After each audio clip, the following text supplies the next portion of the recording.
Kokori ke hufanga ngahi talwhatap ko tope o atu pe meheni ke lava ke whakahoko atu e tau prokalama ko ia whatu whanua fo aia ku o atu maupe i he pongpongi pure lulu ko tope ka tak pe he ki motuhi atu ai ulaki whainga atu ke mawhahoko prokalama ka ku pau peke pehe ko e tau whi ape mawhanki i mea whakateknikari ko ni ka orewa ke mau maria hono ririu holo hono wheririu ake holo ngahi prokalama ke tau ngawe aki. Ka neo ngoia whataonga pia kua ngorere atu ki apina ai prokalama koe ni i he pongpongini. Ko uloto foki ke tata lerei a piveni piukala pe me i tonga eki. Lava ke ma hoko te prokalama koe ni o e pongpongini. Piveni, malo tau mau e pongpongini, pia ku whewhe hake a tongana he pongpongini. Malo tau lava solo. Wea kolbike hu whanga te whatapu o e ahla ali le yen e fonwan fo wenyo ku ma va ha te o ha me a fia koi ko fo bida koi me fia fokia ko e lava ke o se te ngahi wiki tau a o mai ke wiki fo goni tau ke mana va pe tau ke makalo lo pe ke fa hoko tau ngahi prokalama ko e prokalama fogeni e pongpongini ko e ke tau fa datari ki au ke prokalama pongpongini ko nga ko e mea koko interest e kakai he tai nimi o ku mahino mai he tangai prokalama ku nau fu mahu inga ia pito piveni i he inga ngahi tala noa koko whahoko tau te fito he taimu ta au mai ai ke kere o ku mahu inga pito ke ka inga pia ku nau whanongoa ngahi prokalama ko ia pia ku utakole pe ke ka inga ke mo kataki o sea tu mo e tau ngahi prokalama ke lahi taha ko te mo lava o sea ke ngahi kulupu ke lava ke tau whanonga whataha pe mo ki nau tolu i tau prokalama ko ni piveni e pongpongini ko tui he kai ki tato e awhi holo ki hau tawhaaki ka taki i alomu awakai i ange tuunga koe na i ai koe ai a homo hopo kere ke ta whanonga tuai i hoi prokalama ko ni ke ngā kuwhi e whanonga mai ka i ngā ki ai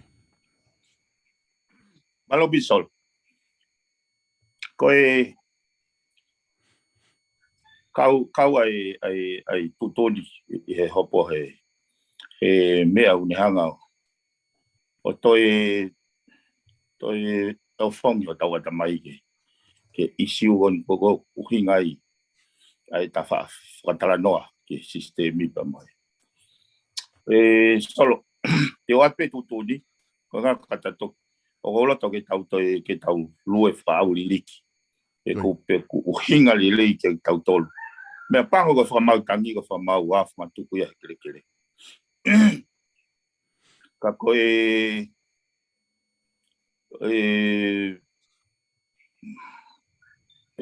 o sai tohi ke kore appointment ke tui.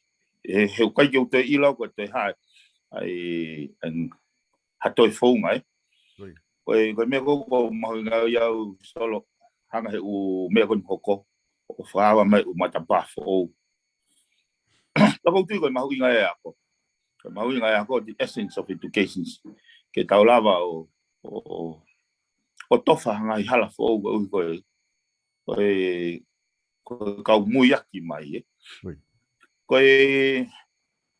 frau fo ka te au solo e atutoni ka fa mau ka te toki lava pe alut a mui ke magatunga mo mea ko pe he wai mea ke hala to wai ke aha ku manawasi ke whakaanga i whamauanga solo he tu he taimini even about the now pe ko mau i lao i contempt of court or any of that element kai ke tui se mau ke taulongo he tu no kai ke hu mari ko ke tau whakaukau kai ke uhinga lele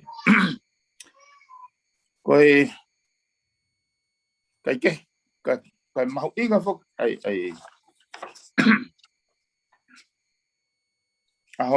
ahono tau kawe ai totonu o fakonis doni ma whakalao ke ngā ke lava ke whai tutun ko ngā e mea nei mahuinga he hopo koe ni nei pehe kau whakamautangi te kiai tu o taha ke address ai issue ia koe ni e whamauanga a tonga te kiai tō taha ai koe The precise point about the construction of Section 82E has not been addressed by a court in the kingdom, as far as we are aware. Mahino ka tiao pag hinga ya solo na hanga teke ye issue ko ni ke tau pota. Kailangan ke mama ke kakai ay pe mahino ay tu allow. Pai tu ni ba ka fa mau pa ko behe o tui tai te ve o fihala. Pai na behe ngata pe ai hoko ki he kere resisita he tau tangata ua.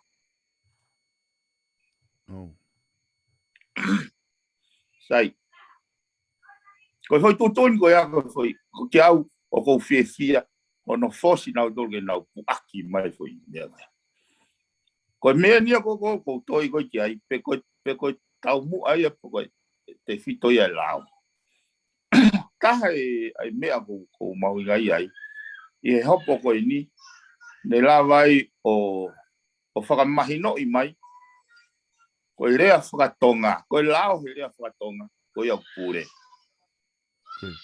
ka whepakpaki lewa ma tuka hopo ko ini solo ko foi hopo pe he whaka uhinga ata pe o I whakarea o I lao nega ke pehe ke te o mai ha ngahi uhinga ke heia e foi hopo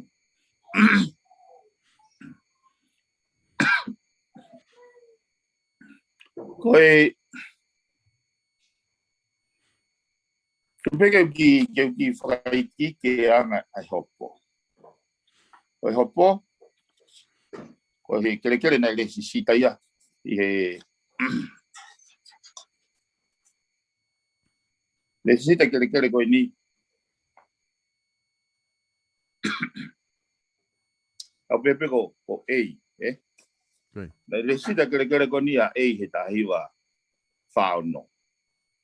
Whaono. Koe wharea koe ai konistu tone ki kere le sisita ko pau ke alu ki tu whaholo. Sai. Koe tu whaholo koe whairea whakatonga ai. Koe whairea whaparami koe hereditary. Sai.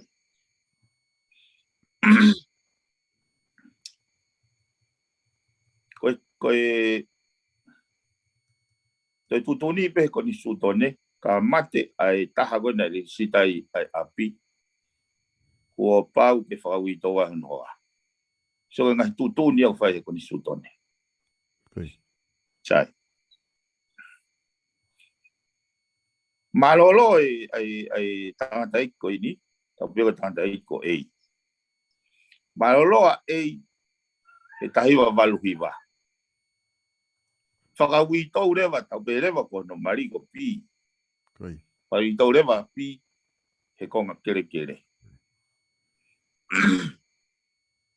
Toki mate a pi he wasta wha. Toki mate ui tau he wasta wha. Sai. Koe malolo koe ui tau koe jahana wha nau. Koe whamatala koe he lao. Ka paureo koe jaha wha nau tangata. Pea e whatamai mate ai ka pau waha wha nau whiwhine ka au tege ke nau mai. Pea ka pau o kai jaha wha nau whiwhine tege mari. E alu rewa ai hoko ki he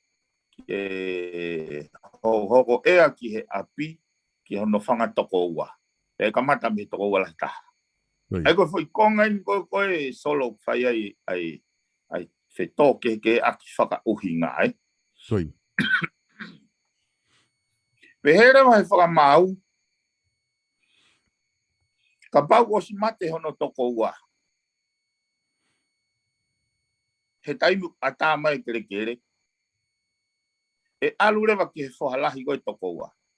Pea ka pau osi mate ai whahalahi toko ua. ko ene ngata ia ai hoko ea. O ke mahino ai foi sai. E urere motu pe. Ko ia. Kapa ko case ko ni o si mate ai toko ua ia a ei. Ono toko ua lahi. Toko lahi. To e mate mo e fohalahi ia. O ei. Ai toko ua ei. Toko ei, koi. Kana e mate fohalahi ko toko ua ei voai ni o whanau tangata toko ua kei mo. Koi. Sai. Ko tūtūni ko e whakamau. Kai ke ea o whanau tangata e ko ia. Ko ngā ko uraki mate ko ai na tamai. Interesting. Mari e. Mari. Ko ne mari e he uwhi halak whakau. Whaka context, whaka ihe atakai o tau tolu he tū whakaholo. Koi. Koi. Ka ko mea ko fie ai. Hanga he hoponi o whekau na doge nau puaki mai fui mea ia. Whekau te nau puaki mai. Koi. Ka koe fui puaki ko ia, o kou tui tai toi veua e solo pala. Koi. So kau lau ia tue lao whakatonga, ai konga koni alu ke whangatoko ua. He konga ka ta whe foki aki, he kuhe holo kau whamau. Whamau koe, manatui o kuo. Koe whakarea koe ni he hopo, koe toki fua, o hake ni isiu koe ni he whamau anga. Ai kupehe koe he whamatala koe, whamatala koe, ai mehe whamau tangi. While this precise point about the construction of Section 82E has not been addressed by a court in the kingdom, as far as we are aware. Right. Oina te ke o hake I siu ni, te ke utui au nei whakau lo loto, ai kau whamau ma kau loia, ki he interpretation e whailau. Ka koe mea ko whiwhi ai I he mahino mai me he mau hopo. Koe kupu a taha. Pekeo. Kupu a taha o Interpretation Act. O kune tala mai hanga tonu ai. Ka conflict rewa ai whakauhinga. Koe whakauhinga he rea whakatonga pure. Koi. Kai. Tuka hanga lau ia te whui konga. O he rea whakatonga. He koe whui rea, he koe whui konga koe he rea whakatonga. O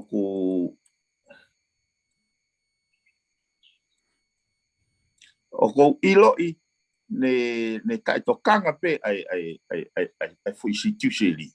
Anga ia whakapausol. He nai au ia ki whui poini. O pe mai ia. Ko mea na whakatu o mai he appealing, Ko mea koe na whakatu koe ke whamau.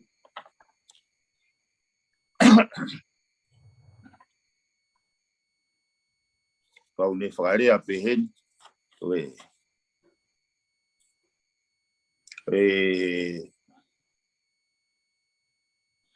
kehe, the different concerns the concluding words of the subsection, which is in the Tongan version are, Nako ki konga nau whamamawhai.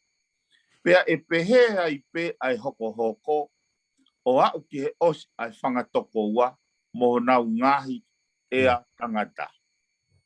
Koi. Sai, koe poini hoko koe, o ko uhinga koe kai, ai kehe koe, ai interpret he rea whapalangi, mo interpret he taurea whatonga. Koe pehe koe, e pehe ai pe ai hoko, ki he os ai whangatoko ua, moho nau ngahi ea tangata.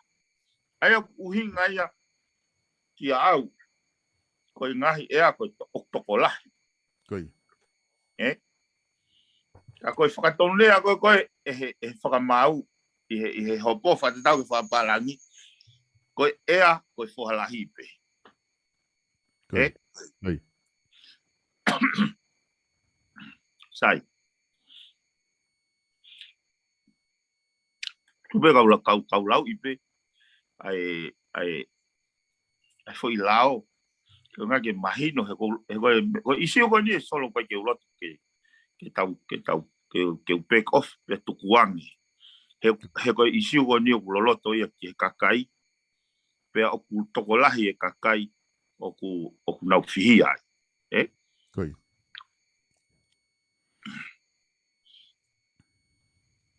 So koe whakarea ni kupu walua. Koe taki hau mamari e pēi ke ngā ke holistic i pēmea. Ngahi tōtoni ke hoko ki he ngahi api. Ko eni aianga o e hoko ki ha api tuku hau, pe ko ha api kolo, i he pekia ai witou. Eh? Koi. So e rea whatonga ai.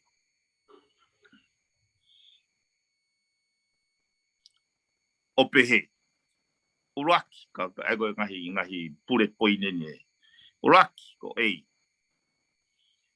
E whakatotolo ai ngahi ea me he tangata. Aia na e mau whakamui ai api whakalao. Eh? Koi. Ai whakatotolo ai ngahi ea me he tangata aia na e mau whakamui ai api whakalao. Ua, pi ia. E ngata he whahinga tupu mari e hoko. Koi. Si. Koe whanau mari ia. Iyo, koe whanau mari pe. Aia e ngata pe he whanau mari. Mari. E hoko ki he api. Sai. Koe uraki, koe si lewa pehe hono wharea. Koe unga pe te ai he te tawhi whokihi ai o whatatau ke ngai kua unga. Ai kauwha mao. Ai koe kamatai ni hoko. E walua si. E hoko ai uraki foha o e pekia. Ai koe. E hoko ai uraki foha o e pekia na e mau ai api. Pea kāku o pekia ai foha koia. E hoko ai ea tangata uruaki o e sino o e foha koia. Eh? Koi. So koe maari e he peheni e solo. Koe tangata koe na iai api. Koe uraki devolution inheritance e mua alua ko hono foha lahi. Eh? Koi. I foi whakarea whatonga. Pea ka paure wa ai asu pea ka kua pekia ai foha koia. Ai koe foha lahi ia. Na ka pau kua pekia ai foha lahi o tangata ko koe na iai ai api. E hoko rewa ai ea tangata uluaki o i sino o e foha koia. Koi. Whatonga koe ea tangata uluaki o i sino o e foha koia. Ka ukai koe tangata koe mnei pekia. Ai koe tangata koe na iai api. Ai koe foha. Koi. Eh?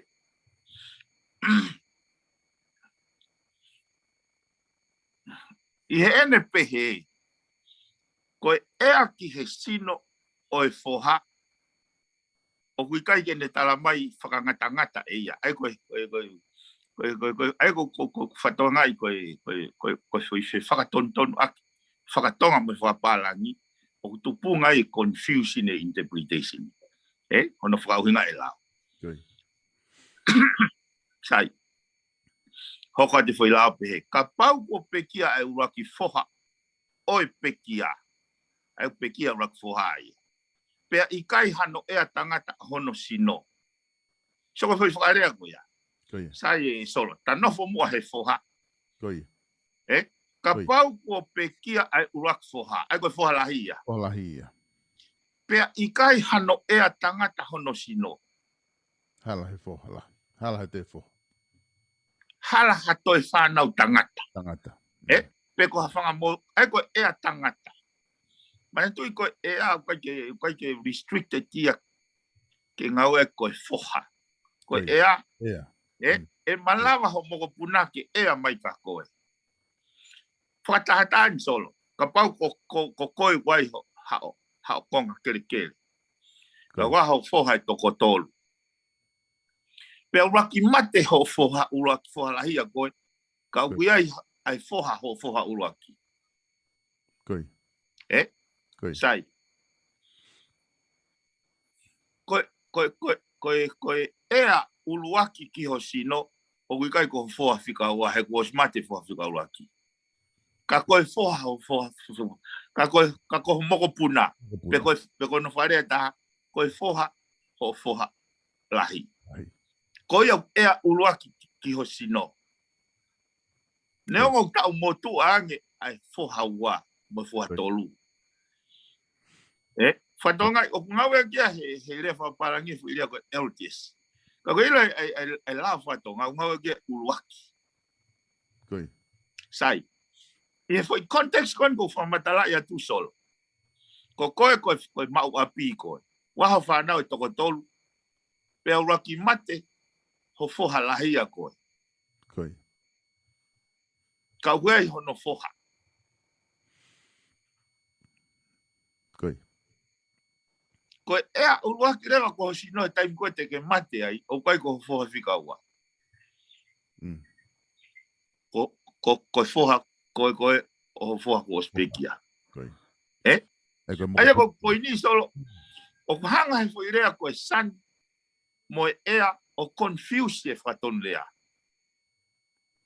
Ko ea ai o kai ke restricted tia. Tau peka hange ko ni. Ka pau ko pekia ai uluaki foha o e pekia. Sio tala mai ko sania. Koi. Koi. Pea ikai hano ea tangata a hono sino. Sio tanoa ea ia. Kai ke ta mai hano foha tangata. Koi. Tako ea tangata o peni le vaia. O hange ko whakatala noa koe ni. Ka pau ko pekia ho rak foha koe. Koi. Ka uke iai hono foha, uke iai pe ho ea tangata. Me hono foha, me ho foha. Ai ko poini ko hunga ki ai. Na ikai uhinga mai lao ya ke restricted. Ko tamai pe mo foha la. Tangata. Koi. So ke whakarea whakatonga ko e. O kuputi, kupu hokoi. Ai ko huinga ni. So ko no whakarea peheni e solo. Ai ko sio ko ke wheto, ke tono no e ka wha mau he ngau e. Ka huinga whamitara ko ni ke huinga le dei. Ko tahatonga ko toa pete ne huinga e mea ko ni ko whamitara aso. So ke whakarea ko ni ai kuputi. Ka pau e ikai hafoha o e pekia. Ai ka pau ka whanau e tama. Ai ana e o ona e api pea o ikai hahako tangata o hafoha. O ia e ngofua ke hoko ki ai hano o whiwhini. Hanga whatonga i hui whakarea ko ia. Ka pau e ikai hafoha o e pekia. Ai ana e o ona e api. Ai ka len holder. Pau nega jahane whanau. Pea ka pau o ikai hahako tangata o hafoha. Koe uhiwa ka koe hako tangata o hafoha solo ka.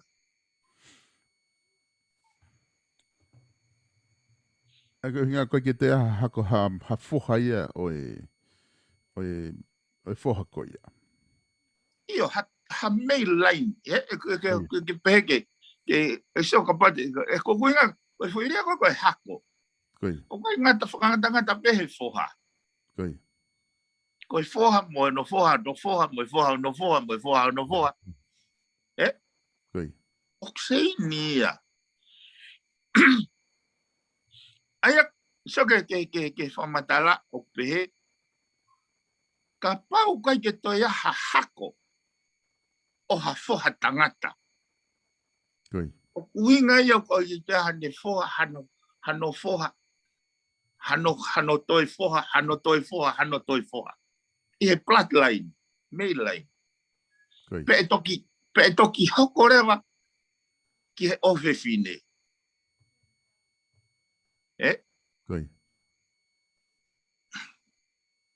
Sio ke ni haa koko ke paureo kwa kia haa ofe fine. ai ko taimi ala ki to ko so ko fale ale mani kupi ka pau o kui kai ha o fe fine te gai ke mali ai o se fa na tangata ho ke fe fine pa ko foi tutun ko kupi tamai ka pareo ko ya fe fine Koi. ai sino o pekia na ana api pe ho kore ma ki to ko la hita o pekia pe ka pau o pekia ya e hoko ki hono e a tangata o waki hono sino Koi.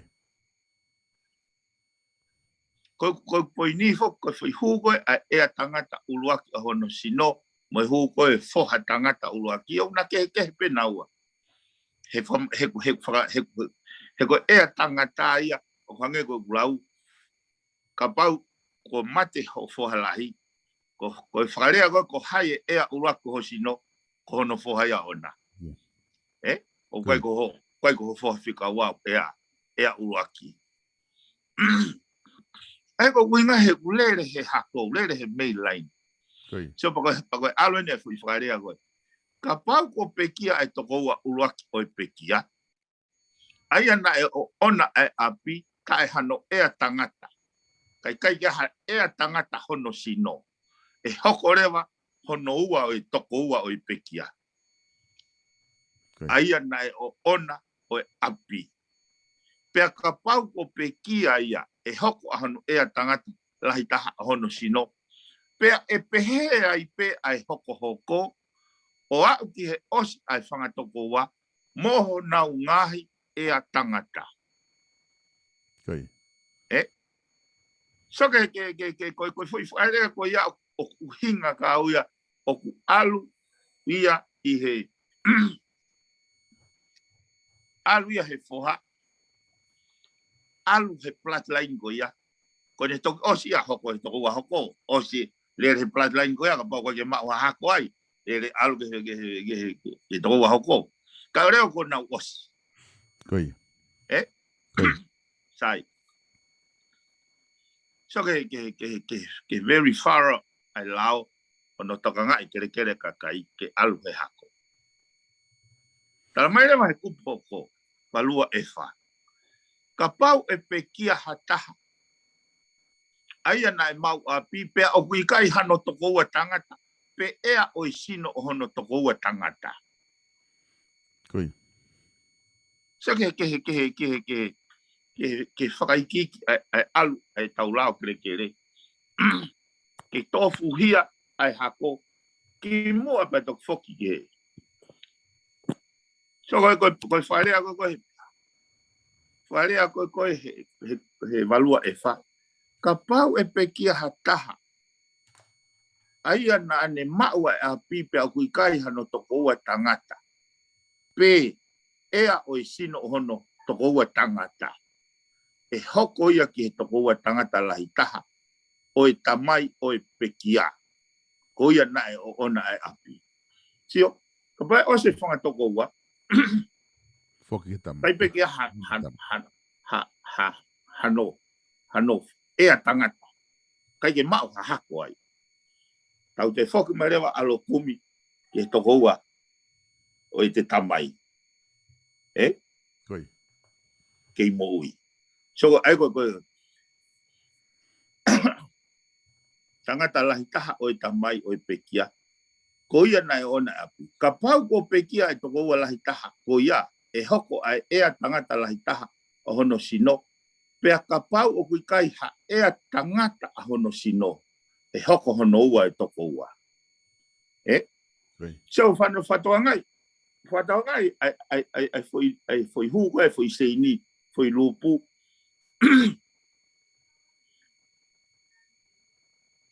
Ka pau mate, ai toko ua e tamai, os mate ia, e alu rewa ki hono fohalahi. Ka pau e mate ia, e alu rewa ki hono fohalahi. Ai koe foi lupu, ai uhinga i hugo, ai foi se tesi ko ni solo. Ai koe whatoa ngai, whai ai misinterpreti. Ka pau ko pekia e toko ua lahi taha ko ia.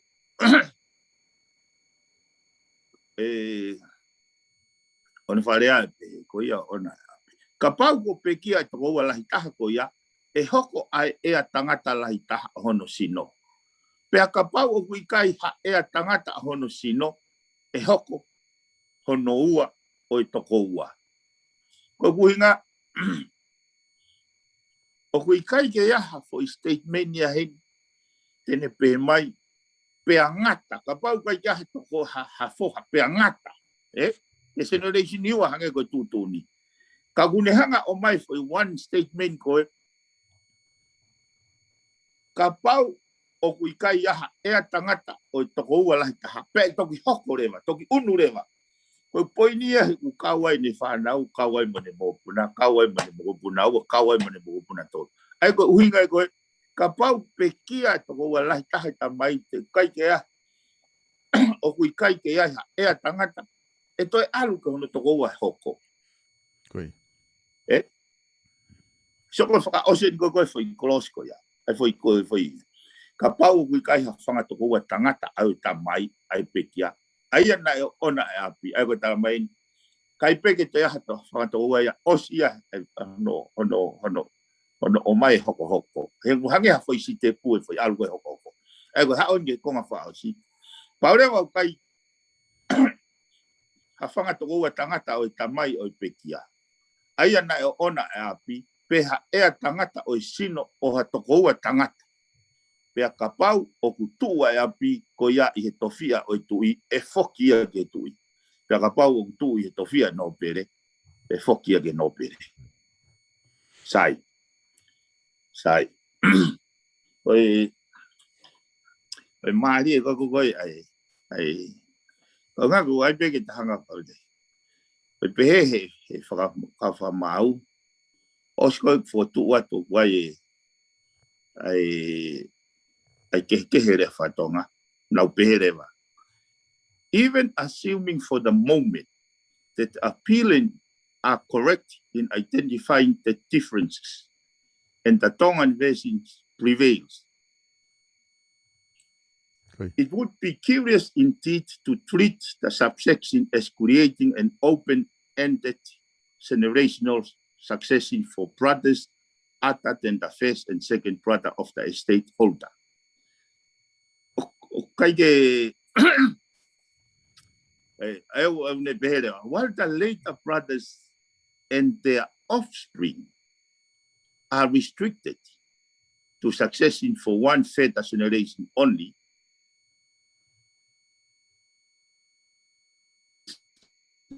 not in section.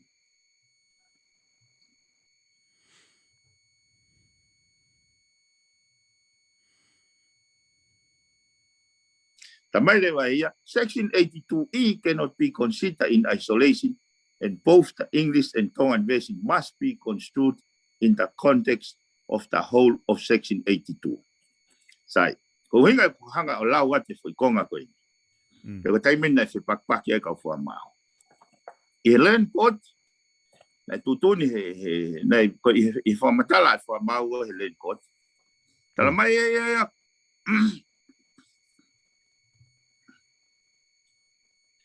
ko Section 82E o ku limit pe ki he foha o e brothers. Kai ke toi hoko atuia ki ono whamopuna. Ka pau ko osmati. Okay. Sai. Te oata e whakaukau koni sol. Te oata foi reality, foi practical reality koni. Ka pau te tau consider context foi complete Section 82. Ka pau te tau consider ia. O ngoi au whasesere kau whaulau. Ka wate whakaukau koni. Ko yongo mātua koni o kuna eke. Ai api. Ina i he tau ono ngofulu. He ahon. Okay. Sai. Na tau ono ngofulu he ahon. Tau pepe ko na tamai. I laine hiwanoa. Okay. Hiwanoa. E lewa ko na kui. Laine te au wanoa. Okay. Pea koe foi generation ia koe o tau tāno ai na ia e len holda. Koe toko ua na kui ui na tau te au anoa. Okay. Tai, solo. whakakaukawa he foi operationalize ko section F. Talamai ka pau, talamai le vai ka pau le wa o se whangatoko wau kai ke mao hahako ai. Kau talamai he whakauhinga lao ia ngata pe he wha uruaki. Talamai le wa he kup talamai mō kumi ke toko ua o i tamai a ongo tamagono te au anoa. Koi. Ai ko toko ua na tamai o mahalo ue laine ai te au ni manoa. Ona tau. Pea talamai lewa he whauhinga lao, kumi pe kono rak fohape. Ai tau te au tau noa i. Solo. O koe peheu whapoto poto. Ka pau te tau consider ai fu section 82 as a whole. Ke tau uhinga i tau whakauhinga i section E. Great. Koe whakakau solo o devolution o hereditary. Hoko ke kere tau kumi ke tau tangata i lalo. Pe ko hau ke mo ui. Great. Ka pau koe whakatonu lean solo kou pehe whakasesele kau whaulao. Hau e tau hau kumi ki whai toka. Ai ea hoko ke kere. Koe whakatoko ua ho na tamai o hui he tau te au ni manoa. Ka talamai koe lao i me au ngata pe for generation whikaua. Ai ako hono whalahi pe toko ua na tamai. Ai u tau te au anoa i. Pea ka pau lewa ukai ke kei mo ui. Ka whoki lewa ke no pere. Te koe tui. Ko hanga pea ko eka tu tau eka te kakai pe uhinga lelei lewa e whaue lao. He koe uhinga whaka uhinga ke whanā pasi pa moe lao, moe whakaukau ai lao. Solo ka nei mena maari e kau. Na e fie mau, he whakamau tangi, ke o mai ai memorandum pe koe notes me he ground law. Pe koe minister whunua. Ke ne hanga o whakahino mai ai intention a whare area whekau aku mo whai kupui lawa. Ka kisio ke maari e, tala mai a me iai, o kai toi mao ha me moia pe ko ha explanatory note ki he intention a whare area ki hono whaue whai kupui lawa koe hoko. Maari e? Maari e pito. Sai, koe whihui rewa uia. Pena e peisi rewa hae whai tutune whakamauanga. Ka pau more ai mea koe. Ke ne tala mai tau mua. O e foi kupu i lao. Ai ngoi ko o tahanga whamatala ia ake nau whatonu lea o hange ia ha whaulao ha vare. Mea pango pe ko ngawe ke rea koe ka koe toi lawa toi rea aka toi rea o toi whiunga. Ka pau koe mea na tali i whare rea. He tahiwa whahiwa pe koe tahiwa wa fitu doe.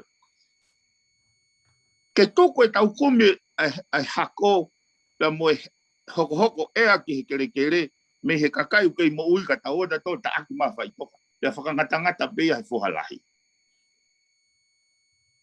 O pea o whasesele. O kuhinga e whamatala solo. Mea pango he ku wholoa e whetakai he ki hopo koe ni solo. Pana ki whatonga i mai e ta hoko mai he ngai mai na koe e tare mo. Na kua o ke he ongo siya he ngā ue he ki hopo koe ni. Ka nau whenga ke u keri ke loloto. Ke vete fo i balbarema koe. Heu no fo pe mantu ko tau kai tonga tato very receptive pe nau tolu ia koe ke koe talatu pe he mawhai o pe he ai pe. Ka koe uhinga fo koe ongo matua koe nina nao mai piki au. Na tala noa whana pe ta noa taamate pe ke he nau ke he api he koe api na ilo na ustarangi pe na kui koe na malolo pe tuange ui tau ke kumane mo ui koe ne malolo pe ui tau koe api. Pea koe ongo mea koe na te ke aha na api e lesi sita ha atu hao lesi sita na ingoa. Koe na ostau no fu. Kana na nofu o tari ke kongkere. Tō tai mena nā mai o mea pau pehe ke hau mua ange o ki sio ange ke lau kere ke. Koe hae ne mai no ka tiao. Tō hange ko whakamatala, hoko u whetō ke aki he foi translation whakatonga me whakapara. O ko tui pia o kai koe foi translation ipe. O koe uhinga loloto ia. O kuhinga i whakaukau ko koe o ku he ai whakaton lea. He koe o koe foi statement ni koe na ngau e argument ni. Aia koe foi statement koe o ku pehe to ton na to ton ke ne hanga vete foi issue koe ni.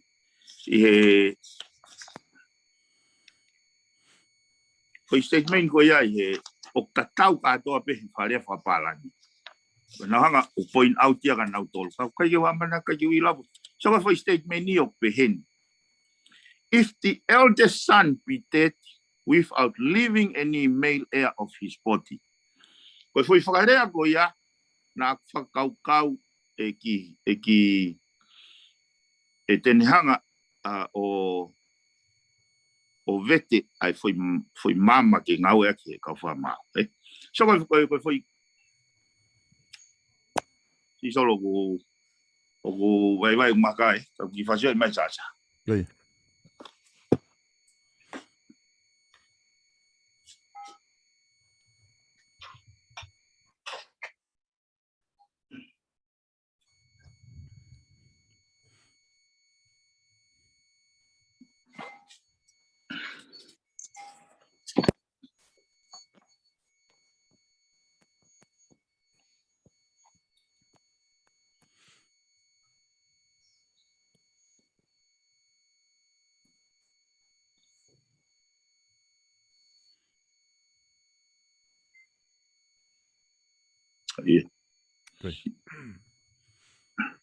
Ai koe foi whakarea koe ia.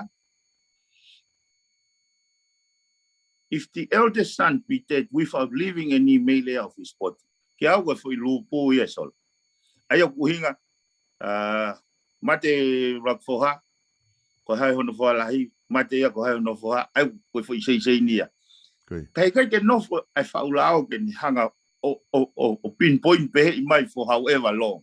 Ka koe uhinga koe ne pehe mai ka pau mate rakfoha e alukono ea uruaki. Pea ka pau mate rakfoha o kai ke toi aha ea ki hono sino. Ai koe foi rea koe without leaving any male heir of his body. Sai. Koe whakaukau koe aku. Koe foi whakarea koe ia ka pau rewa mate ai foha lahi, foha uruaki. O kui kai ke aha ea ki hono sino. Ai ko whakaton lea aku ke ea ki hono sino, koe foha ki hono sino. Koe ea ki hono sino, ka pau nei kai ke hano foha pa kai ke hano whanau tangata he whai. Hane whanau tangata mo whangamupunga tangata. Mo lere foi laini koe. Ka pau e toki mate koe ke toi iai hoko. Hatoi whanau tangata. Ke ea mai ki hono sino o e foha lahi. Pe e toki hoko rewa ki ka waua hoko. O kungari wale solo ka pau te tau whakaukau. Ko hao e toko ua hoko ia. O alu kai api ia. O kei mo ui mai whakamukopuna ia. O sino ko ia. Mon la. Ngari wale ia. Ngari wale ka ko uhinga koe na tonu pere a whapala ngia ki ne vete. Ka ko uhinga koe kau. Solo na ulave he kuai. Koe ganga ilo. Kana aku lave au ke mea ko ia he ko inga he ko foi tekniki whaka computer whaka software engineer ia. Ki hono ai foi statement e taha ke ne represent foi iteration e for however long ka depende conditions. Ko condition ko e ke toki osi ko ja ea tangata. O ko kai ko kala mai he mea without any male son of his body, ke ngata he son. O whakatatau ke lau e kau whamau. Kai ke, que pasa ta ko que capaz wa me que imagino que fomentar me gimoa para que kau to hokot que se pas pas fai tu ni mo que o mai ha o minga ma ma tu ngaso Koe. He me fuke ni ta na ta whenga koe ke whamahino. Ai taimi ko o ke he koe tau tala noa ea ki hono sino, mo tau tala noa koe ko hono foha lahi. Ai na ta whenga me fuke whamahino ai tu koe tau lao he tau whamatala ai. Ai ea ko hono sino, ai a kulawa peia, ka pau ko ta whatata koe ko au. E lava pe ke ea mai ko sino hok foha lahi. Pe lava pe ke ea mai ko sino hono foha lahi. Pe ko e foha lahi. Ai o lere ai ki lalo. Ai ui katoa pe nau tolu ko ea katoa nau tolu. ngahi ea Ngahi ea ko to sino. Ko taim ko tau ngata pe ke foha. O ko latu re vai a ngata pe. Ko ngahe e whakamatala ia. Ai ne ko o tasio ko ki ai ko he foi kupu. Ko ne ola pe ko ke hano foha ai ko palpare ma ko nu tatala no ki ai lo tonga mo ui mai ai foha hoto foha lahi ku alu api ia ki toko ua ko to wa kita alu re api ke okay mo ui mai foha hoto e ko hoto foha lahi ai ko konga ia ku mahino ka te au he anga ko ni ko ho fo matala mai ko ai tu ko ni ko foi hopo ai pe mo te anga ko ta sio ko ki me ko ko whinga e ko mahino i ko lolotonga e tala mai he foi kupu ia na ke lau mai o lere ia aluka hai fo matala kupu ke lere ko e tu whakaholo ku whakaha mai ho mo tutu uni ko ho mo hopotangi o ku ngata pe e a ia i he foi mako fe alu pe ke generation ho no ua alu pe atai he ai ko ne tu ona ko ia ko men ko whakaukau ke ta inimi ko whakamau tangi fo ke na o ku mo uiai ai ko whakamau maalunga ia ai ko to e pen ko ke ne afio e la pen afio na ia o liliu ha me ai kako na u hopo fo ko hoko ia ko president ia o ngahi hopo he na tula ko fare hopo ko hai na tu ni e ha ka me ko ngawe aki ha ka me ko ngawe aki e me ko ia ai ko ha hono vete mea ko ni he ta sio ki ai utotonu ai kwange pe ko whamatala ki mua ko palapare ma ko ni ke vete me whare are he ka whaulao tu ke hangi ka pai lava ine afio na ia o vete fu palapare ma ko ni ki family ko ia han tu ni ana ia o whafoke kere ka ni tu ana ko ia e fo ilao ka te whae hopo kere e te alpe ke president tatau pe oia Kaya ko vete ko tui ko ngā ue ni toton ke whai me whare area ni he kau whaulau a tau tau. Oia. No ko fo tu ta maki ia fo tu toni ko ni sol. Koia. O whaka tu ta maki. Solo ko kau ota implication e tu toni. Koia.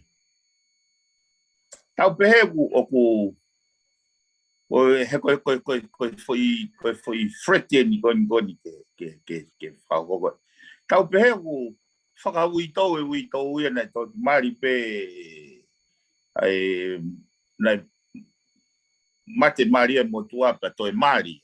Koia. Koia. Ka kono ka tau motua ange ne whanau. Sai. O ke ka pau e outlive he uitou. Koia.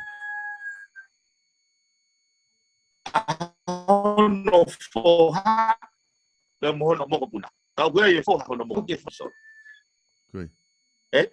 Koia. Ai ko te outlive pe he we toia ai foi generation iwa ko ne more ke me hapo does it make sense so fa tonga ke ko ni mate ai motua ai na hana ke he valu hiwa toki mate we toia wa no tafa Koia. o se kai wa nima mate fohalahi ako ko to ko wa motu ako ndai kere mate wa mafitu so outlive never we to we fohalahi tala mai never fa mau ya konen ko ne ngata ia ai mea. Ko uhi ko ne osmate, ko i rewa ke toi kau e whanau ia whalahi. He hoko ea ke api.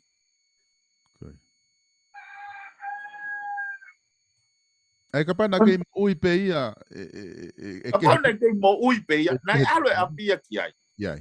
Ka ko ui ko ne uraki mate. So ko foi ko mea ko pe isa ko isiu ko ni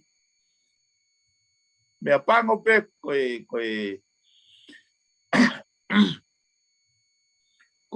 hoko mai whakatama ko ni ke hoko mātua ko ni. Koi. Ka ko isiu ia ko ni ko isiu whafonua ia. It's a national crisis. Isiu ko ni ke o kai ko hoko mātua pe ko ni ke na fuahia hono fuhu a isiu ko ni. Koi. Koi. Ko kai o hanga o ilo i solo pe ko na anga fe na whakakau ke na afi mai kia.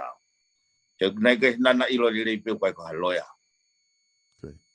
Pe na anga fe. Ka we taimo na utua loi he foi case ko ni solo.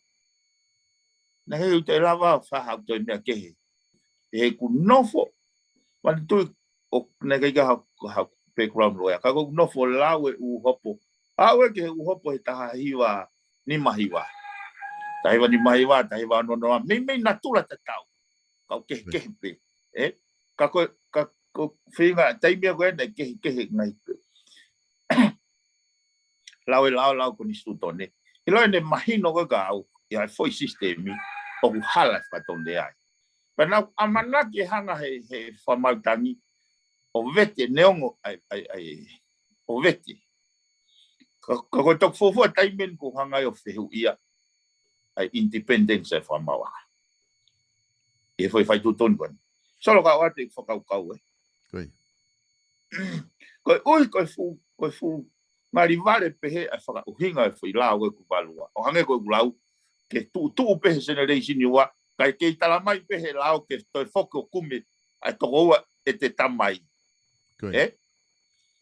Ka ko ngo me ko ni ko na os malolo o faka avarisa te na tau tata na tau te au anoa. To e o kumi e na tamai mo fo halahi pe e ne tam to e na tamai. Ai ko na os tau te au ni manoa.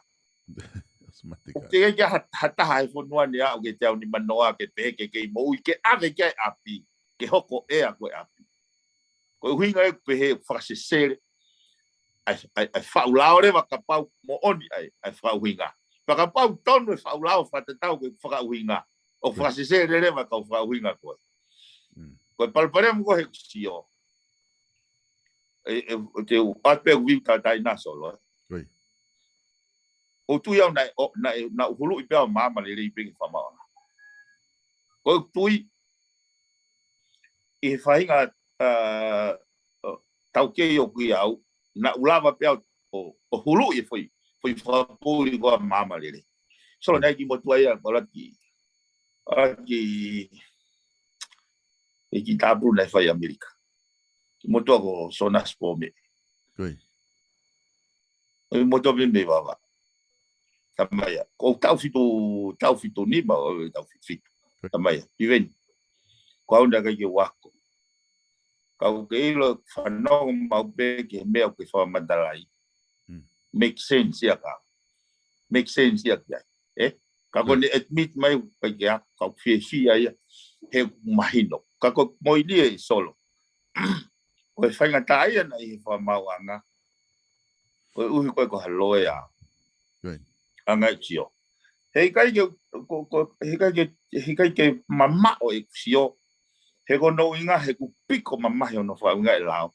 Ka kai re te uhinga le le. So ke fa matala ko e ai tu ni. Even ka pau mo onya piven no identify mai me ko ni. Ka kai ke fa tonea i valua i ia. Mama o me mon fatong le fa lu fua ai valua ka ko poi ni ka na na to fatong le ko te hanga o fata a mai ha fra winga pati o mai e te fra winga ka o mai pe e te foi opinion ai ko foi opinion ni ka pau ko tone foi whaahuinga piveni. Ka hala ia no mai ke foi whakaluku fua. Pakai ki whamatala mai whakaluku fua ai. Ka koe whakaluku fua ai nau whamatala ia te au. Ka pau rewa ai ko pe au. Ka pau tone nau whamatala. O hala ke whakaluku fua. He uhinga koe ni. Ta o ta tolo o wakua whaitoka. Ke kumi poko hai ea. Ke oa ke kai kon kere kere. Ka koe lau maari o hereditary mo tu whaholo. Ke tau kumi ha ea i he main poko plat line ko ia. Main line ko ia o kei mou. Kene hau koe. Solo koe ke hanga ilo pe wanga fe le vai. So koe palpare ma ulo aki. Koe feitu koe nei to ton kene o mai ha whakaton ke ngahi. Tala mai na tō kai ke ma'u ia. Koe fe hui solo. Koe fu potu ngā ua koe ni koe nau mea peu whai kono minister kere telefon wan. Ke whai o whakatatau ke lao. Pena to ton ke mawe unau koe ni ai. Ke tokoni ke whamau anga kono whakawinga e tau lao kere kere. Koe nau tala mai na tō koe nau ma. Pakuanga fe le vai. Ai koe kuanga e whau kau. Kai au tui au ia. I leo whau kau o ma'u pe ia. Kau tatau e foi ma'u ia koe. Kau tatau e whakatonea koe ia. Mai whakatonea koe o atu. Uhinga ia hono withhold o tala mai o kai ke ma. Ta koe whunua e vare ka pau koe ia. Io ke kai ke aha makatuunga ia o lao. Masi, whainga ka au pito o this is a shock. Ki hoto ata mai ai whai putoni. Moe anga whafotunga me whaia pule anga so. Koe huinga pia kapana o uhinga lere ia kia te au. O whakasenereisi ni ua pe. Pea uhinga pehe ke kakai. Hana koe ke tauhiki ai ke mahino ke ua te tau wālau ai. O koe solo, koe poine nia koe tau whakiki ke o mai moe kere ke alu he hapo. Koe poine nia ke tau hanga o ai ke mahino mea tohi he lao. O koe loka kai tonga, te nau tari pe nau tolu, ka pau ngata generation ni wa. Ka pau koe mea na talanga nau tolu, mo mahino ka nau tolu. Koe u ta whaki whakoni i he tau talanoa koni ki he kere piven. O ku ai whoke hoko maupe. Ange koe whi case kona kuko o ku kila toka nake whakafufonga i. O ku ngā he o ku ai whoke kakai toko lahia. O ku koe nau, koe toko lahi taha ko nau mau. Koe u api ku tu whaholo pe. Mate tamai alu ke whahalahi. Koe ke nau te whakaukau nau tolu ke whi fihi koni koko hoko koi loto. Whai koe whi soka koe ni. Ka koe ni ihi pe koko oku nau wa usia whi paloparema koe ni hanga ongo mātua. O mahino le rei ka nau a ia whi paloparema. An koko oku ke whinga koko ke whakatalatala koni koko he tau kere mo mea. Ka koe tau sio atu whoki ai ni hange koe nā kutalato ane nai.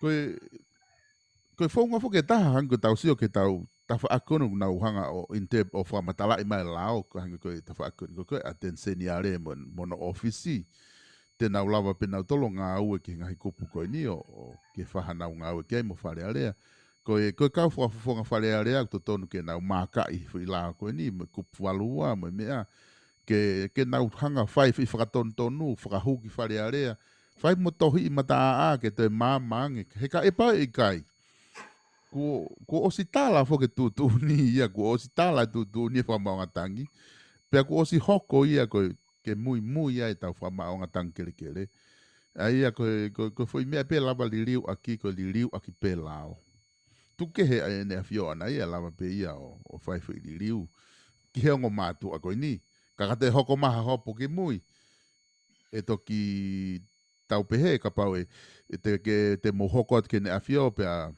la koi fia ia ke ok foke apia ko ki he ko ia pe pure la hitaha me ko kele ka ko kai foke liliu a lao ia me president ko na ko fotu he fa ma tangi kai ore va pe ko liliu e lao pe a toki lava pa pa e kai e te aha ngo matu ai hoko ke me ko ia po ki family ko na fo pe foi hala tatau ore pe ke na wa o ke ne afio ke to fai tu ne afio ka to lava o liliu ni ko foi palo pare malahi ia tau si o te ke ipi ven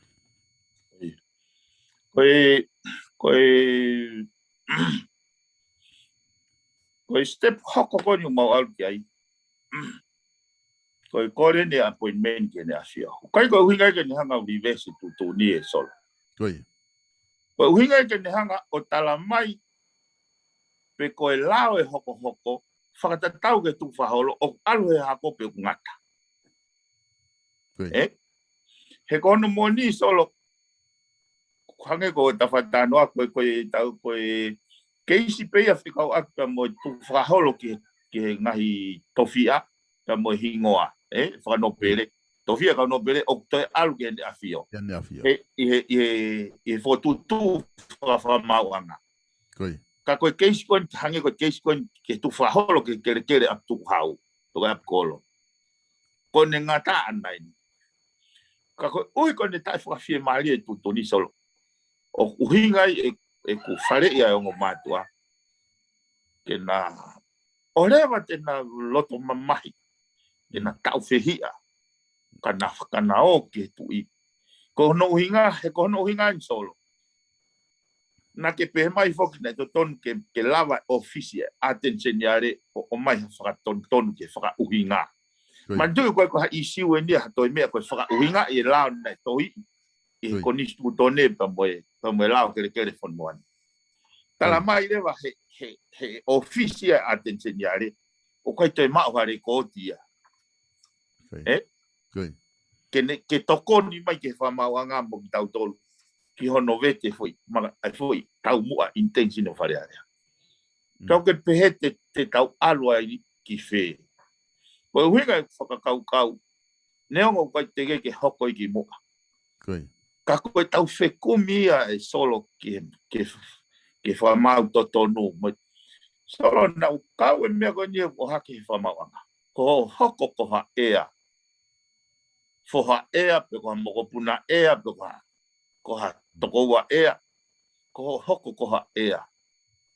O kui kai koha o loto, kai koha loto mātua, kai koha foaki he minister, pe koha appointment ai no pere. Fume whao tua iwa.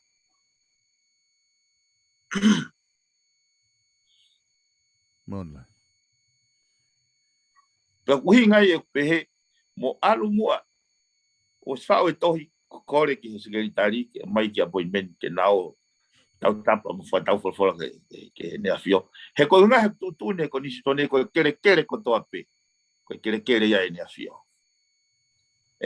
ko ne to ki va he foki e ne on discretion be ana ke ka no pere ke ka no pere ke na wa ke kakai ko kere wa ke ka no pere tu fahol kere wa ke kakai tu fahol ko kuhinga fo solo na race me ga ifo mawa.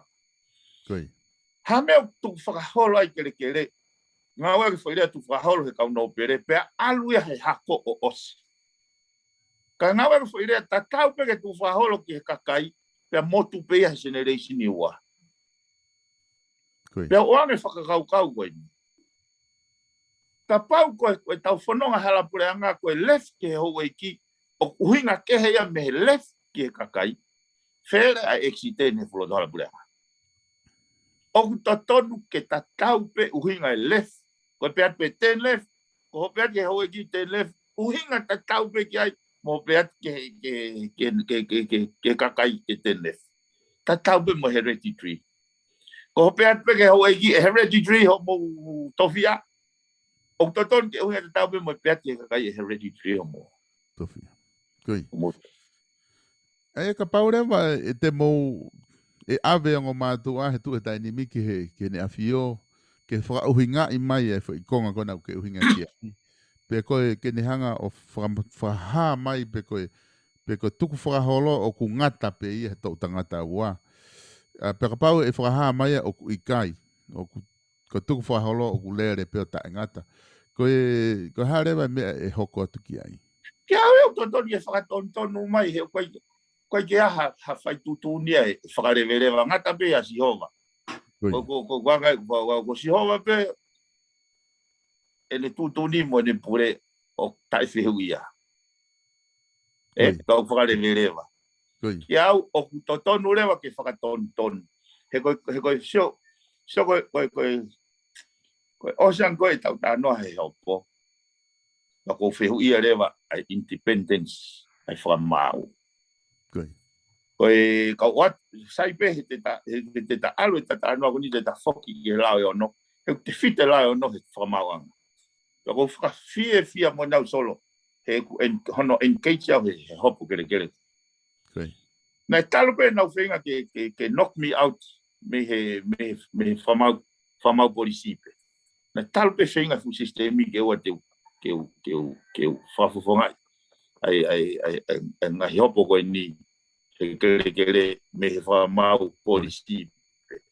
Aroa ke whamau kere, aroa ke whamau tangi. Mo ikai ke nau lava. Matunga pe he koe mahino kai aku. Na kai ke nau lava o mai ha uhinga ke maalunga he uhinga na hanga o whakiki aki. Pehene pehe mana tui koe mea koe whai tūtoni ke aha no makatuunga. Peisa whainga mea. Rational thinking. Rational reasons. Logical reasons. Ka koe ui koe ne au mai o si pa koe au whangatu koe. Ku te keke tui o ko ka pau pe koe hae kai de. Na o sa no au ke kau ko e whikau akpa me ke kau no pere whikau ak mo nau mahino alu koe ya. Tamai nau tō alu he lai ne alu osi aia koe palapare mahi solo i he mea koe ni koe hanga koe withhold koe ground law ai memorandum koe explanatory notes i he taimi na fatua e lao me whare area. Ki he intention na whare area. Ke mai ke hinga. Ui koe whehara ke ngai whai tūtoni. Koe foi keisi similar ke keisi koe ni nau sia neo kena kai ke tatau. Koe foi keisi ia he valutaha. Koe foi mea mei na tula tatau Ka koe nau foi keisi koe na peheni solo. O si hanga he minister ia o vahe kolo ai api uta. O tai mo na whaia hopo ka tūtoni wha mau ia. Ko si o kai ke e arewa ai mo punaia. Pe hange keuri mai foi whakau ia. Kau whepaki e so. Koe ki foi koe tō taha ni ko tui ko loia o ku ne hanga ia o tala mai ta whaakia koe ana ko tama ko sione hawea taioni o ne tala mai pe ke he kai pe ke te kone komeni mai o ku he kai ke te mahino ka koe ha mea eu ke whema o pe koe ke tu o whakau na ta hopo e whakamaunga lahi pa ke fōi pa ke alu ke whamaunga tangi pa ke fōi pa kone uhi ngā tutoni ke tari ko kau whamau matau ina nau whai hopo o ku mo nau whauhi ngā e lao ka koe anga ia e whauhi ngā sione ko tu mahau ke ilo ipe koe e loia koe ia ka pau koe na nau ko ilo ipe au ia kane kai loia koe na ki hane contribute na ke hopo koe hopo e koe di koe tūtoni pe a whamau kātoa mea na mai loia koe na ke kau kai ko makatu kai he pare au. Ko foi matunga pe ni tu ne fa mau he len kot o whakangata. Nega ke argue e me ya. But we still respect. Ka nega ke hande. Ka ko kuinga fa matala ko me ko ni. He te ua ia me ko ni ke a ko no ngatanga. He te ke o kai ke huinga le ka te au anga hono. Ka ko ot ka e makatunga e kuhinga o ko lawa te lao o whakawhelave sio ke komen ko na o tala mai pea ke tau tala ngofua ke kau whamawanga ko kau matao solo lea tohi tala a kau mono fua e ka te hao ko tamai engineer ka ulahi mea lere mau lako o loto a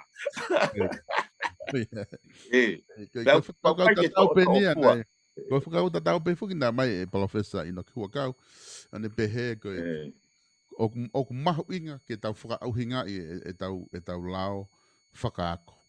Oia. Ngā he ke he pēia me tau tala noa president tuk whakaholo whakatutun whakawhamawanga. Ka tutonu pē ke aha ka uako ke nau whakauhinga I whakaako. Whakafilosofia e mea. He kui ngā he te mahu inga le rei pē ke he tau hoko atu. Ka ko ngai nia ko usatu ki ai. Lo tonga tau lue koni he hopo ko ni pe mo no whakahaa mai u mea floors he lau hange ko whamatala. Aia ko suko unopu wea whakaukau mau behe taimlahi. Ka pau koe mea koe ni ke whakatonu hange ko tolu ne kuhanga o whotu atu. Ko whakatonu ko ni ke whai me whare area. Ai ko kusatu ko ngo foi mea e ua ko tonu ke o whotu mai he taha hei ni kune whotu mai. O tonu ke ko koe pe foki o tonu ke whai whinga au ko ni he kuke mahino I le rei ai umea ko ni o kuke whinga ki ai. He ka pau e ave ia ka hataha. Ko ni alat pana ki whakahua atu pia. Ka matawhak pe te peiti, fuki o koe ke te peiti, pa koe ke te ilo e mea ke hoko atu, pa whalongolongo e pe alia ki lao ki tua. Ka kutotonu hui e ka pau ku whakahue lao koe ni, kutotonu ko koe ke ki hanga whai ngā ue koe ia. He kuke osi alo au ki he loloto koe ni koe koe whai hopo, pa ka pai area I mo te peiti, o kutotonu ke iai he whitafu. Ai koe whai step ue ta, e whakahoko, ai koe step ho noua, koe, pe koe hae whaunga ke lawai e whamawanga o atu holo ea, koe ngā, he kapa I kai te nau kei hanga pina tolu ia o pilito loko I he whi mala e. Ko i ngā pe koe kai ke loia. Ai koe whi hala e ua e. Koe a soro. Koe ongo whi hala loa koe au. O si tolai peka kai nau whakaari mai ka te au. Koe kai loa peo foi hala ko ia ka koe mea ia ki kahau ka koe kai min ki kahau mana tui ko taata toi foi transition ko ni koe kahau ko tau ira tato ki ai ka whato ata mo foi matapai ua ko ia ka koe e solo ai whakakata e kulau kele ia na ia upea ta ofia uia ke loia e whamang kere ka ko au be na whai ai ngā oi mai klaini paka ke ai loia klaini ka ko ui ko se kau be e uia ke ne ui mai be ne ka whamon o kai te se mai ke ne hanga ia o toi whakawhehui he koe poini ia, koe foi floas ia, I whakahoko whatongi a minister, ka moe no pere, I he lao. He? Nai huine foi hopo ia sa Ka ko osi, ke hau ia solo koe, uinga foi tau a koe, ke ngā ke mama tau atamai. Ka hapa was mama pe watamai au ke lau ke a meu ai ke te aloa. Bola. Ka kutu ia ku mama ke au ia kau loe tola, koe na. Vamos aí que tagata aí he ahon e te taimi e te toki hoko atu he pule lulu. Ai tai loia piau. Ai tai loia pe ka pau pe e kai ke tai au ke speak on behalf of Kraini. Te wai pe Kraini. Ka toa meto. Ka toa solo fu to fai loi. Koe ka kota. Koe fai lo tungi. Ka fai lo minister. E ko ngapi. Koe. Ya ko hawa masia ta mai ko fanongo beni he tala noa ka patoa he o ku ke ai ke ise o me ko ha kore ko be ha xilin na takai ola ka lo ya ula fala me pese ni wai ka dance ko he fomata ma ke si o spene fomata ke si o be ko la mo mo o jo ga ko ta se la va ta o pa wa ke ko ma tu ma be te la va fa ho ko I kai ke kai ke ato tong ke fai da tong o nga kapu ia ke te tong e loia e ke te tong pe au tati ki te alu kato a fai le mea kotoa alu au ke malanga alu malanga tu kai written submission o fe ko tutun ko ai hopo tutun fa mau fa fok mai ke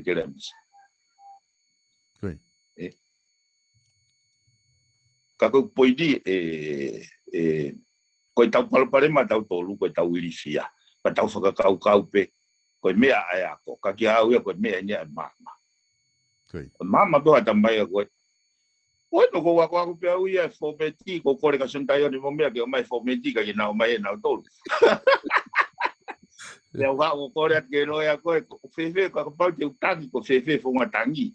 E tamai loia koe fometi e fonga tangi o ma ue mi he. So takai pa alo tangi au tara mai. E o kai ke mo fu ke wai pa ko fe ha fonga ke ka wai ke pe la vai fa fonga o me ko ni. Tamai ko ka fonga ia ko poidi a ia e solo. Ko tau palmana to ko irisia. Na to ki ha wa nya na alu ke office palasi. Pa mo ki motua me avocador. O no kere. Solo. Na na os kamata alu na to fa hapo ko ta. Tu al fa hapo. Ta ke ka tama ko e office kere. So os pe ma ta no ga vete pe palpare. Ka ha hu na ke lava i solo. Kono inga he ko anga tau fa tutonga e society o si rifia pe kakaia ko tala mai ko ke office palasi ko ke office minister o ke no pele o si rifia pe na to pa na wiku no fo ai pe mo na fainga ta ia o iku o ke fare hopo o hanga ka ulo ya to a au na ki silini pa o ja ka ke solo va me na fo ke ki me ia e solo e ma hopo na hanga fatonga e ko fo ko veri observative au pitau. Hanga fatonga e me ko. O wai fuakava e whakamau, o wai fuakava e kau whakamoni. Ko kau loia ko ke nau mena to fuakava. O ai ke whaua fui lau e whau whare area, hopo ko tau pe waki kau mo e kau loia e fuakava. Fuakava. Rei ke te whaua fui lau e ta. E ke whaua fui lau e ta. Ke waki ke determine he ola ai na wahe. He ko sio ka ngani kau loia. Te ala ko ate te complaini tamai le vai. Deposit mai ta have ni mangiau. E faile ta toi failo. Ya ya o nea o pe me tamai to deposit mai ta mano ke foi hopo que te taulere foi a tol. Ya go. Pe to ki to ai pe ai ko to ko poinien solo. E lo ya o pe ko o se ta mano. Pe ha ore vai talange ke mea. So withdraw ta ke si vai vai. Kon me ai o pe he o is a grave injustice ke kakai. Ka pau te na ya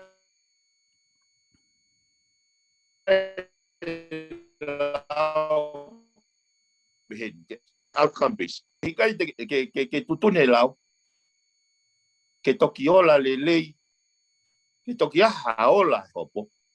Na tongi loia. Ko ngake ngawe fa matua te loia pa ne advice le lei ai kakai ki mo au na o ki fale hopo. He ko sio gen. More ne on api te ke algo he loia. Pa algo he loia te more pa ne tahamano he loia. Kai ke more pe. Fa mamahi lahi mo. Tahamano more mo api. Kapau ne ka koe kapau da koe bahino be more ka me fa de tahamano ka alo fifinga to ako. De frasio no ki con kere be. Finga ga ne moi. Ka koe more he. More la. Ko ti mahalo ko. Pau ka kai. To la ya pito ai me ai kere que ta que fai tala no ki ai. Ko nga ke mama ke kakai. Ka ku nga o se ta taimi dai ni. Ka ku korea tu ki fa ma popo mai pe. Pe a ta to hoko to por lu ka hao. Solo.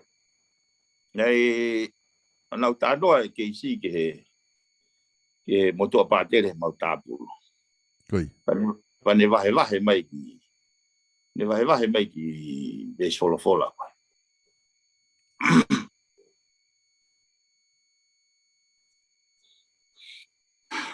Vai ver que o lave que issue. Koi. Vai, patere ko. O palovea vahe woa vesu woa me watol. Do not exploit tapua in court. So go for ikaw ni lau mari. So we varia de we sofa.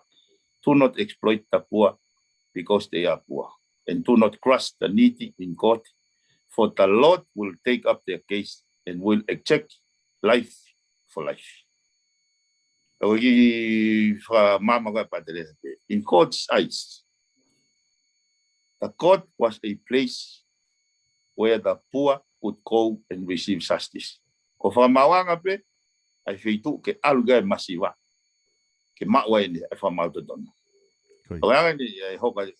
If the court system is corrupt and become a tool the rich can use to take advantage of the impoverished, where can they go for fairness?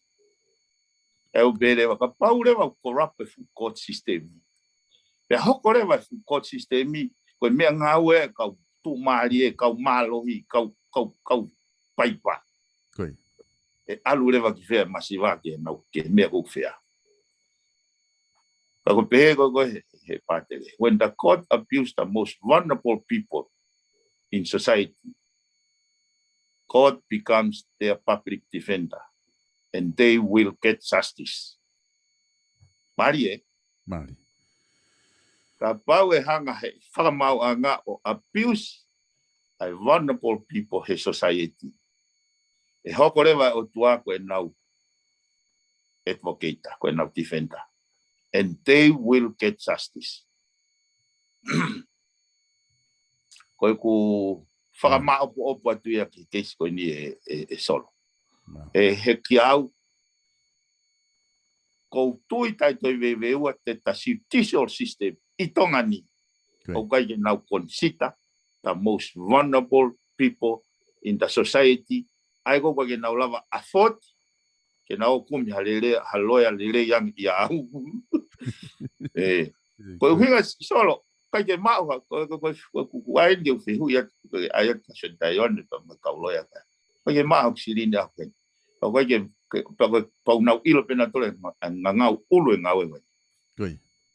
Ka koe ui kai ke ai ha legal aid services. Kawe ai fui lawe taha o steu ke fotu ki fare area. Ke ka whawonga. Ke wahe he pure anga pachet. I tau kotoa peo establish a legal aid services. Ke ongon nai reo ai masiwa. Na umau ai fare i le rei ngai.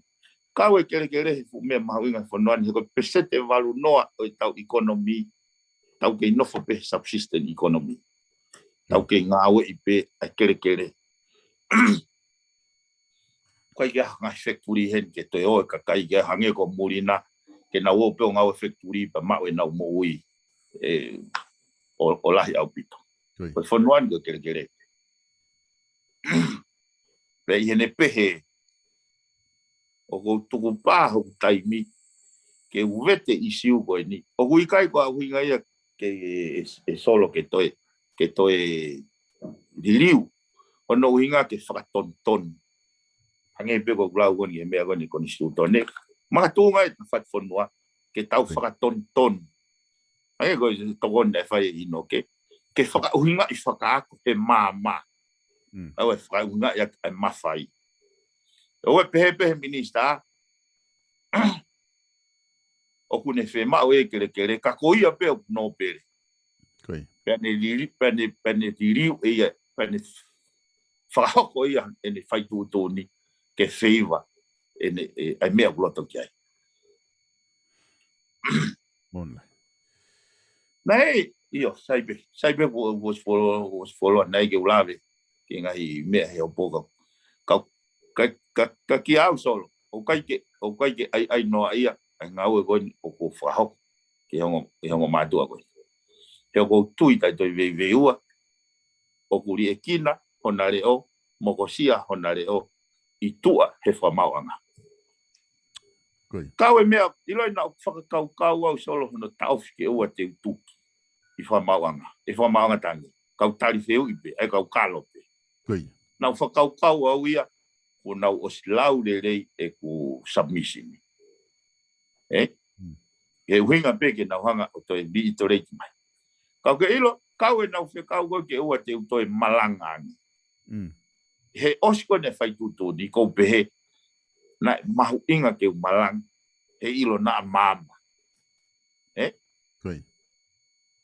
hala e solo me la parte te replay ta me apa ke to fanoa pa ke to fok mai he kono moni ko te lau e lau fatonga ko me ko fi ai e na mau aki he lau fa pala ka ko me na neo tu ina to ton pe ke mama he lau fa pala ka to fi nga to mai no e lau fatonga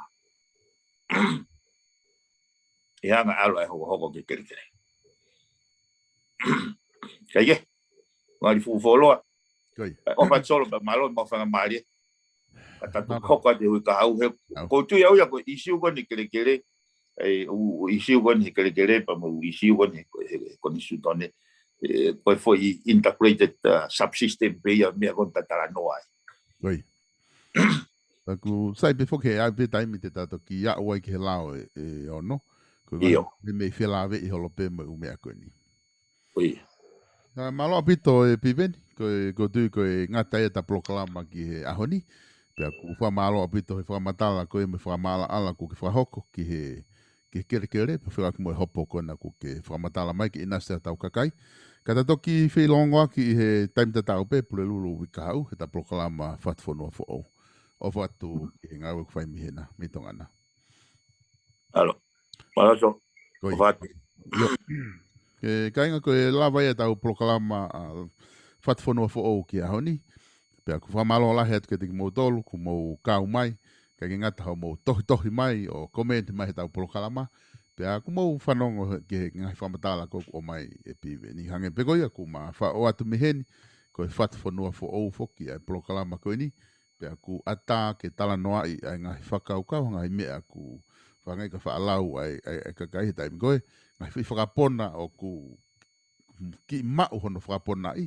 pe ku atare ke whakatala noa ki ai i he mama ke tau wahe ai pe ka pau ko me e ko ata ko kai ki whakapona i pe ku tau ilo i kotoa ai pe ai he taimi tau tala noa ki ai pe ka pau ko latu ko whakapona pe tau kumi le wahafonga ke vete aki ka e whatanga pena e ao ngatu ke tingi motolo e tau proklama wha malo lahi atu tau toki whelongo aki ai whiawhi i he taimi whaa ai e whahoko tai tau proklama i kare wākai i he universi o na mou tō motai whoku mai pehe hoko e whā ke whakahoko atu e tau proklama ko ia i kare wākai i he universi ko ngā ke pe toki ose e tau proklama ke ahoni peka pongpong rewa taimi fitu ko e proklama langa whanua ia rei mātua ka mou mea whamalo lahi atu ki he kau sponsor ko toa pe na mou tokoni mai ke whakahoka tau ngai proklama ka tak pe ko i platform ko na seti ke o atua ngai tu aki o ku na kai ke ngā ue he maulaki whenga ko ke whakahoko pe ma kolosi no mai pe mau ki he Zoom o whakahoko atua e tau proklama ko ngā ke lava ke mo whanongoa e tau ngai proklama ka neongoia te utoki whenga ke whakahoko te tau ngai tu aki i he proklama ko ia hoko mai ka mo mea ka tau toki whilonga ki malo apito.